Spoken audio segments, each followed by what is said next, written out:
morning. Welcome to week 2 of the fire challenge. I'm just getting ready this morning for my exercise. I have to keep my hair in a hat because this little monkey here likes to pull out my hair. And it's really sore. When you have a toddler, you get a lot of exercise. And so today's no different. So with that challenge, you need your sit down and your exercise. So, is that right? So we're about to go to the YMCA for some. Are you waving to the people? Good job. We're about to go to the YMCA so he can get some exercise and I can get exercise because I spend most of my time chasing him. But yeah. So if you're doing this challenge, make sure you get in your walks, your exercise, and your sit downs.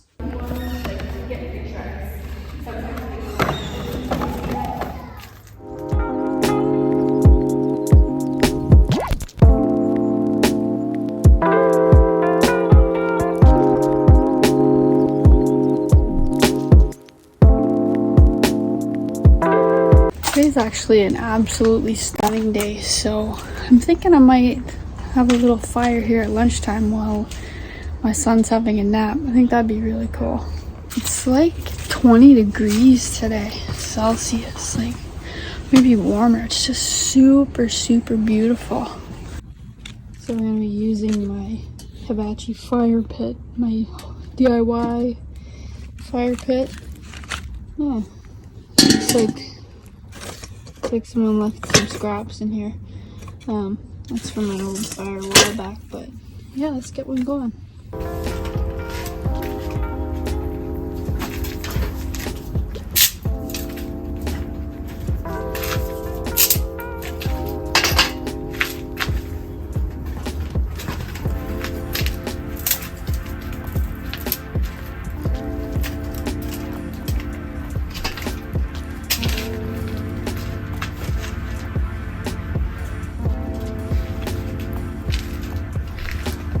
I keep birch bark in a little box over there, so I'm pretty good to go. I'll just use a small bit.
Throw some sticks on it.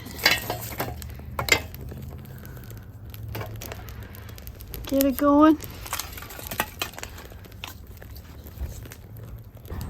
I've got some dried logs in the greenhouse and under there if I need them. But just a quick nap time, lunchtime fire, we should be good. This fire is called the vision fire.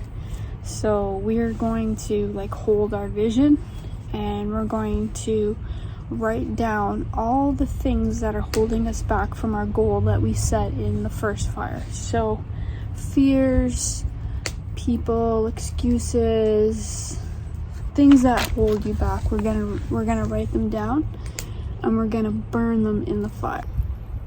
It's going pretty good. Okay, so I'm going to talk about my fears because I want to be very transparent. So as you know, my goal is to buy off-grid land. So, I mean, obviously when you make a big goal, there are always concerns and stuff. So I have my trusty book here. and I've written down a few points. So as for like excuses, like fears, I guess I want to start with like finances. So like right now we are single income. I didn't go back to work after my maternity leave was done because we thought it would be more important for me to be there for our son. I don't like the idea of someone else raising my son, like me working a 40-hour week at a job I hate, not even earning enough money. Like, I mean, when I left my job, it was more than minimum wage, but since minimum wage has gone up, it would be the same as minimum wage, and that's not enough to justify going back to work. And I know it's hard financially. With one income, super difficult, but we try our best to make it work because it's important that I be there to raise my son, our son. So obviously, like, trying to save for off-grid land with one income is like really difficult. So that is a concern. Debt, I did get rid of most of my debt before my mat leave ended, so my car got paid off and my loan got paid off. I do have a little bit of debt right now accrued because I don't have an income, and any little bits of money I get, like, I have to get stuff for my son, which I'm always gonna do. So that's gonna happen. But also an issue is like the cost of land. Like, before the pandemic, land up north was like cheap. You could get a good parcel of land for cheap, and like the housing market just like went crazy, and even land prices in places that most people wouldn't want to live are expensive. Now, that's not a phenomenon that affects Ontario. It's pretty much across the entire country. So obviously that's one of those things that we have as an excuse to go, oh, can't afford it, but you know, we'll find a way. And it's also hard for us to look at land. So any places where we would find relatively affordable, like affordable in this province where we live, would be at least an 8-hour drive away. And so when you have a young toddler and my partner has a job, you can't just be like, hey, let's go take a drive and go look at land. Like, it's going to be difficult to organize at this point right now. Like, and you don't really want to buy, like, you know, sold unseen. You want to kind of look at the land to get a feel for it and stuff like that. So we're not quite ready for that, but it is like, that is one of the things on the list that are kind of annoying. Moving on to fears. I guess those were excuses. Those were excuses. So fears. We would be far from family. Most of my family's kind of like spread out anyway. I've got family on the west coast and the east coast and here in Ontario, but like I'd be further from my family than I am now, but it'd still be easier to get to them from there, if that makes sense. It's kind of weird, but like for my partner's family, we'd be quite far from them, and so that's always a thing. And obviously far from friends too if we bought off-grid land. Also, another concern would be like not being close to amenities. Like when you like were born and raised in the city and you've lived in like mostly cities, you're so used to like having everything at your fingertips, right? The grocery store, the mall, whatever it is that you need to get, you're so used to it just being available. And like when you're like off grid and like kind of like remote, you're not near those things. Everything is like a trip that you have to like put effort into, like going and getting stuff that you need, right? So that's always a concern. One is possible boredom. Now this is a bit of a weird kind of fear, but again, like when you're used to living in the city, you're used to having like services and things just there, and when you're remote, you kind of have to make your own fun, I guess, which ties into like like my son, like when he gets to school age, I hope that he would have a social life. You know, that was one of my requirements to buying off-grid land, remote land, is that we are close enough to a school for our son when he gets to school-going age.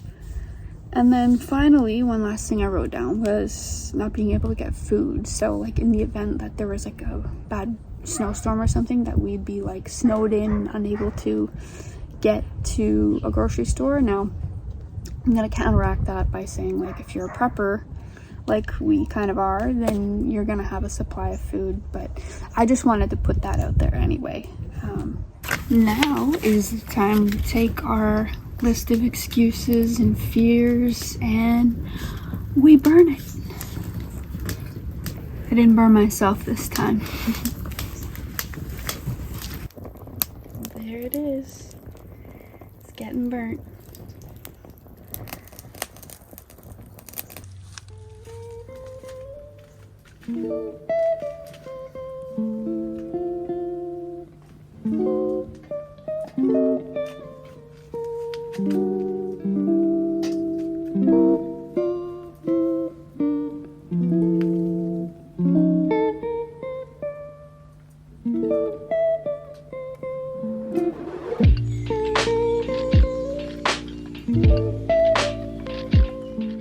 Here's a quick look at what's left in my garden. I threw all the other tomato plants out. This one's left just because I noticed that it had some like flowers on it. Mind you, I think we've had a frost. Not a hard one, but we have had frost. This pepper plant is still going, but I'm not gonna harvest anything from it. I'm just gonna wait until like it's dead. Like this, that old lavender plant. She did. And then over here, my cucumbers are mostly gone now. However, underneath here there is one there, but it's probably going to be of no use. The animals keep getting in here. I was trying to grow onions and they didn't really grow because the animals dug them up, but that's what's left. Also these pepper plants, well, chilies and stuff. Again, they're not really producing right now, but the plant is still alive.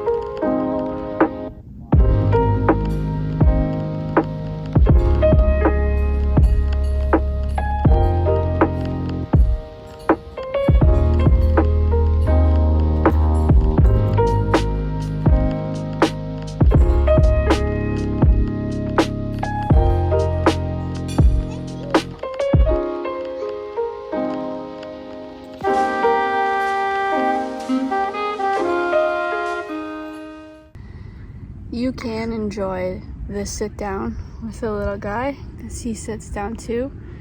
It's such a beautiful day, and the smell of pine.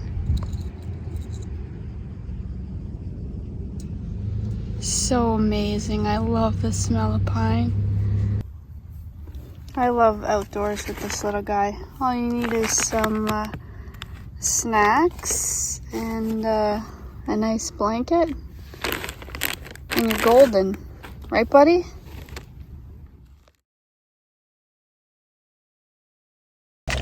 We are out for a morning walk right now, and one of the last parts of this week's challenge, or it's actually last week at this point, but it takes me a bit longer to do things, is to loss proof yourself. So go somewhere new to explore and work around like a bullseye. If you start in the center and you work your way outwards, you know, being safe, using like trail tape and stuff like that. But each time you visit, go further out and around, exploring, just kind of get to know the area. So one thing I loved about the city that I live in is that there are a lot of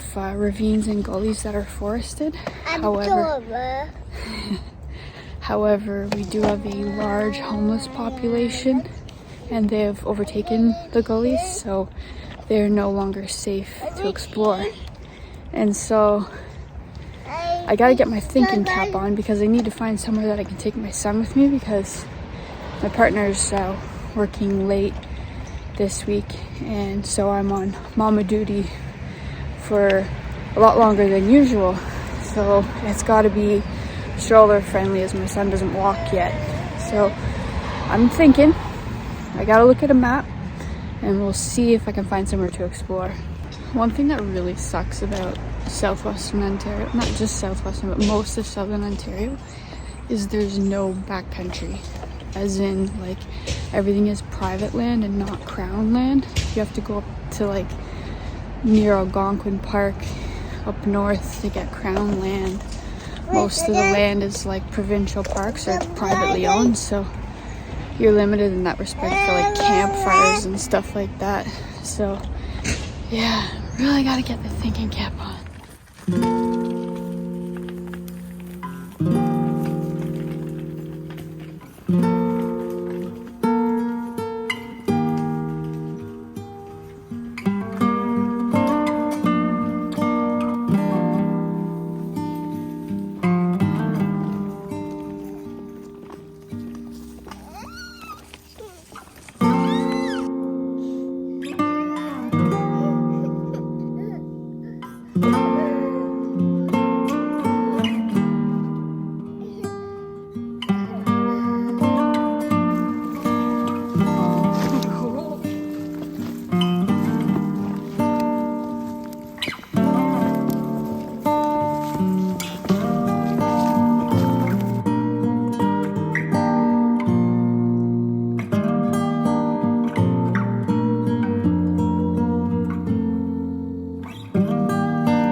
Okay, so as you can see, we found a place. It was just on the edge of town in one of the ravines that go around, but it's far enough away from town that you're not really going to be bothered by homeless people. So we went down there in the wagon. We explored a little bit. We picked a point and then we just explored around there. And that was really fun. So the idea is that you go back and you expand your circle more and more each time, just so you like discover what's there, etc. So that's it for this week's challenge. I'm going to be last week. I'm going to be starting on this week's challenge, which was released yesterday. I'm going to start that this weekend, hopefully. It is Thanksgiving weekend here in Canada, but I have a day where Daddy gets the little guy, so hopefully I'll get some good footage that day, and I'm looking forward to the new challenge. So as always, if you are enjoying this content, please consider subscribing. If you like this video, please give it a thumbs up, and I will catch you on the next vid.